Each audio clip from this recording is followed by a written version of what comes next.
지금 이 다윗 시인이 어떤 상황에 놓여 있습니까? 1절 말씀에 보니까 여호와여 어느 때까지니까 나를 영원히 잊으신나이까 주의 얼굴을 나에게서 어느 때까지 숨기시겠나이까. 하나님이 자신을 잊어버린 것 같고 하나님의 얼굴을 숨기신 듯 환경적으로 굉장히 어려운 상황 가운데 놓여 있습니다. 이런 어려운 환경이 계속되게 될 때 우리는 그렇게 생각하게 됩니다. 하나님 나를 잊어버리셨나? 이런 생각을 하게 됩니다. 2절 말씀에 보니까 나의 영혼이 번민하고 종일토록 마음에 근심하기를 어느 때까지 하오며 내 원수가 나를 치며 자랑하기를 어느 때까지 하리이까. 마음이 번민이 되고 근심이 됩니다. 원수가 나를 힘들게 하는 그런 사람들이 놀리는 것이죠. 하나님이 진짜 계시면 왜 너를 이렇게 만드시겠냐? 너를 이렇게 버려두시겠느냐? 그래서 나중에도 나오지만 시편 42편에 보면 사람들이 내 하나님이 어디 있느냐 이렇게 이야기를 하죠. 건강이 계속해서 어렵고 잠깐이 아니라 계속해서 어렵고 또 재정적으로 어려운 상황이 처해지고 계속 채워지고 관계에 어려움이 있고 자녀들이 말썽을 부리고 또 그렇게 될 때 사람들은 이렇게 얘기를 합니다. 기도 그렇게 열심히 하는데 교회 열심히 다니는데 삶이 왜 그러냐? 너 문제가 있는 것 아니냐? 라는 이야기를 할 수가 있죠. 이렇게 될 때 우리는 잘 나가다가 믿음이 한 번씩 흔들리게 될 수 있습니다. 흔들리게 될 수 있죠. 이럴 때 우리가 어떻게 기도해야 할까요? 당연히 응답을 기다리며 기도를 해야 합니다. 3절 말씀에 보면 다윗이 이렇게 기도합니다. 여호와 내 하나님이여 나를 생각하사 응답하시고 나의 눈을 밝히소서. 두렵건대 내가 사망의 잠을 잘까 하오며. 나를 생각하셔서 응답하소서라고 기도합니다. 자, 그럼 우리가 이런 상황에서 어떤 응답을 기다립니까? 당연히 그냥 얼핏 생각하면 빨리 상황이 좀 호전될 수 있기를 기도하겠죠. 환경의 해결을 위해서 기도를 할 수 있습니다. 그런데 다윗은 어떻게 기도하고 있냐면 다른 기도를 하고 있습니다. 나의 눈을 밝히소서 이렇게 기도하고 있습니다. 나의 눈을 밝히소서. 이게 사실은 우리의 첫 번째 기도가 되어야 합니다. 어려운 상황이 처하게 될 때 계속 환경적으로 짓눌리고 근심과 번민이 일어날 때 우리는 무엇을 위해서 기도할 것인가? 첫 번째 기도는 가장 중요한 기도는 나의 눈을 밝히소서. 이 말은 지금 내 눈이 닫혀 있을 수 있다라는 걸 전제를 하는 것이죠. 왜 그렇습니까? 여기 내가 사망의 잠을 잘까 하오며 이 사망의 잠을 잔다라는 것은 단지 육신의 생명이 끊어지는 죽으면 어떻게 합니까? 이런 의미가 뭐 그런 직접적인 뜻도 있지만 어떤 의미냐면 절망하고 낙심한 채 무기력해서 아무것도 하고 있지 않은 상황, 실망하고 낙심해서 손을 놓고 있는 상황도 해당이 되는 것입니다.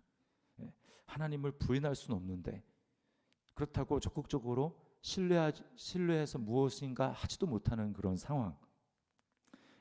이걸 믿음의 시각으로 봤을 때는 사망의 잠을 자는 것과 별반 다르지가 않다라는 것입니다. 이런 절망과 낙심 또 두려움과 공포에서 벗어나기 위해서 우리가 해야 될 일이 무엇입니까? 눈이 밝아져야 합니다. 눈이 육신의 눈이 아니라 이것은 영적인 눈이고 마음의 눈입니다. 그러니까 다른 사람이 보지 못하는 것을 볼 수 있어야 우리는 이전과 다른 삶을 살아갈 수가 있습니다.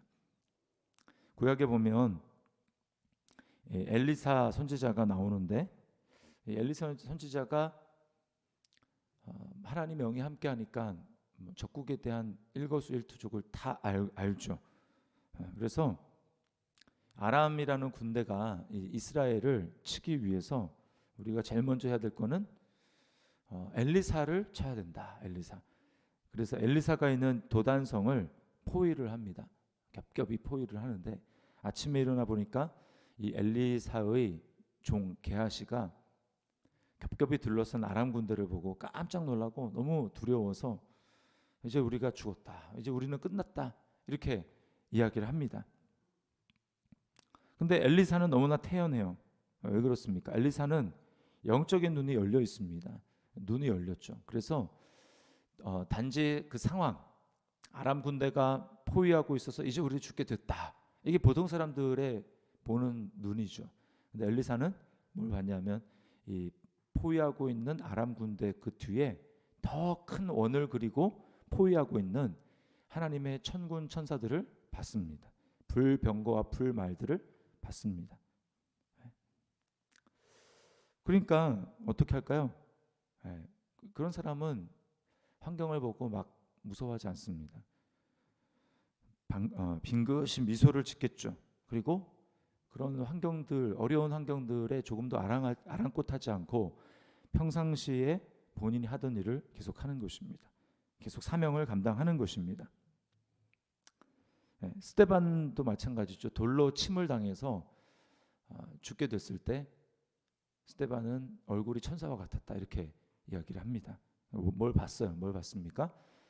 지금 예수 그리스도 인자가 하나님 우편에서 일어서신 것을 봤습니다. 그러니까 두려움이 사라지는 것이죠. 우리 성도가 승리의 삶을 살 수 있는 비결은 믿음으로 보는 것에 달려 있습니다. 믿음으로 보는 것. 고린도후서 5장 6절과 7절에 바울 사도가 이렇게 이야기합니다. 그러므로 우리가 항상 담대하여 몸으로 있을 때에는 주와 따로 있는 줄을 아노니 이는 우리가 믿음으로 행하고 보는 것으로 행하지 아니함이로다. 믿음으로 행하고 보는 것으로 행하지 아니함이로라. 이 성도의 생활 수칙입니다. 보는 것으로 행하지 않는다. 눈의 환경에 보여지는 것으로 다 판단하고 거기에 막 요동하는 삶이 아니라 믿음으로 보는 삶이에요. 예수님이 사실 이것을 위해서 이 땅에 오셨습니다. 보지 못하는 이유. 우리가 보지 못하는 이유는 빛이 없기 때문이죠. 불이 꺼지면 볼 수 없습니다. 빛이 없기 때문이죠. 영적으로도 마찬가지입니다. 영적으로도 우리가 이 사물들은 다 보이는데 보지 못하는 이유는 우리에게 빛이 없어서입니다. 영적인 빛이 누굽니까? 바로 예수 그리스도죠. 그래서 예수님은 이런 말씀하셨어요. 나는 세상의 빛이니 나를 따르는 자는 어두움에 다니지 아니하고 생명의 빛을 얻으리라. 영적인 빛이 없습니다. 태양빛은 있더라도 사람들은 그걸 보면서 오늘은 날씨가 흐리네, 뭐 저 사람은 왜 저러네 이런 걸 다 판단하죠.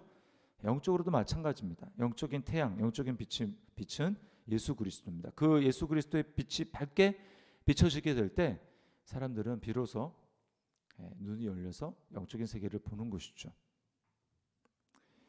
영적인 빛을 받아들이지 않았던 바리새인들은 육신으로는 봤지만 영적인 눈은 감겨 있었습니다. 그래서 예수님을 알지 못하죠. 그러나 반면에 나면서부터 소경되었던 사람은 어떻습니까? 육신으로는 못 봤지만 믿음의 눈이 있었습니다. 그래서 예수님이 다윗의 자손인 것을 알아보죠. 그리고 결국 나중에 육신의 눈도 떠졌습니다.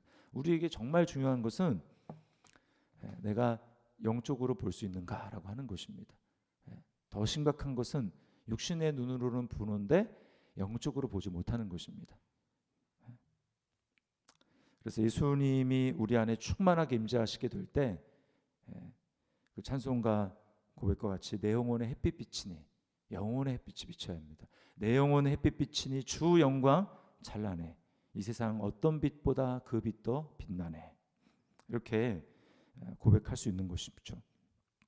그러므로 우리가 어려운 상황에 놓여 있을 때 잊지 말고 기억해야 될 것은 내가 많은 사항들을 놓고 하나님 앞에 기도하지만 우리의 가장 우선된 기도 제목은 주님 저의 영혼의 눈으로 볼 수 있도록 인도하여 주시옵소서. 나의 마음의 눈을 뜨게 하여 주시옵소서. 이렇게 하나님 앞에 기도하는 것입니다. 그래서 지금 상황 너머에 하나님이 계신 걸 봐야 돼요. 상황 너머에 지금 주님의 손이 부지런히 일하고 계시는 것을 우리가 볼 수 있어야 합니다. 그래야 우리는 낙담하지 않을 수가 있는 것입니다. 자, 그러므로 여러분 영적인 광명을 되찾은 우리가 해야 될 일이 무엇인가? 그것은 오늘 5절 상반절 말씀에 이렇게 얘기하죠. 5절에 나는 오직 주의 사랑을 의지하였사오니. 변치 않는 이 주님의 사랑, 다른 건 다 변하는데 변치 않는 주님의 사랑, 그 주님의 사랑을 의지해야 합니다. 그래서 로마서 8장 32절 말씀에 자기 아들을 아끼지 아니하시고 우리 모든 사람을 위하여 내어주시니가 어찌 그 아들과 함께 모든 것을 주시지 않겠느냐. 이게 사랑을 의지하는 것이죠. 주님의 사랑은 지금 환경이 어렵다고 할지라도 나를 향한 사랑은 변치 않는다. 하나님이 자기 아들을 아끼지 않으셨는데 나에게 뭘 아끼겠느냐. 이런 이 사랑을 의지하며 믿음으로 주님을 바라봐야 하는 것입니다. 그렇게 사랑을 의지하는 구체적인 표현이 뭘까요?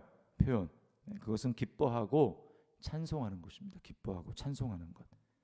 자, 그래서 5절 뒤에 보면 이렇게 얘기하죠. 나의 마음은 주의 구원을 기뻐하리이다. 아직 구원이 안 왔어요. 그러나 주님의 사랑을 의지한 사람이 할 수 있는, 지금 할 수 있는 것, 아직 상황이 해결되지 않아도 기뻐할 수 있습니다. 주의 구원을 기뻐하리이다. 또 6절 말씀에 내가 여호와를 찬송하리니 이는 주께서 내게 은덕을 베푸심이로다. 아직 사람들이 기대하는 그런 은덕 안 베풀어졌어요. 그래도 뭡니까? 내가 여호와를 찬송하리니 찬송할 수 있습니다. 여러분, 변함없으신 나를 여전히 사랑하시는 예수님이 나와 함께 하시고 그 예수님이 내 안에 살아 계신다면 바뀐 건 아무것도 없습니다. 그렇죠? 예수님이 보화 중에 보화가 되신다는 걸 내가 정말 마음속에 믿는다면 그 보화 중에 보화가 마음속에 계시는데 재정적으로 조금 어려운 것, 그것은 사실은 영적인 눈으로 봤을 때는 그렇게 많이 잃은 게 아닙니다. 거의 잃은 게 아니죠. 가장 중요한 것만 있으면 됩니다. 또 상황이 조금 변했다고 우리 삶 가운데 궁극적인 변화가 일어나지 않습니다. 그것을 우리가 볼 수 있어야 합니다. 그래서 우리 이 새벽에 다시 한번 주님 앞에 기도할 때 삶의 어려운 문제들, 물론 그것들을 위해서 기도해야 되겠지만 더 앞서서 주님 저의 눈을 밝혀주시옵소서. 우리 그렇게 하나님 앞에 기도해야 할 것입니다. 오늘 3절 말씀 다시 한번 읽어볼게요. 여호와 내 하나님이여 나를 생각하사 응답하시고 나의 눈을 밝히소서. 두렵건대 내가 사망의 잠을 잘까 하오며.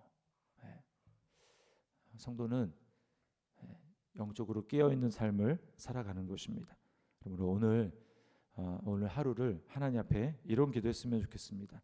다윗과 같이 주님 제가 진짜 깨어있게 도와주시고 눈이 열려 주님을 바라볼 수 있도록 인도하여 주시옵소서. 상황 너머에 살아서 역사하시는 그 주님 바라보고 낙심하고 한숨하고 절망하는 것이 아니라 찬송하고 기뻐할 수 있도록 주님 인도하여 주옵소서. 우리 그렇게 하나님 앞에 기도하며 나아가는 믿음의 사람들 될 수 있기를 주님의 이름으로 축원합니다.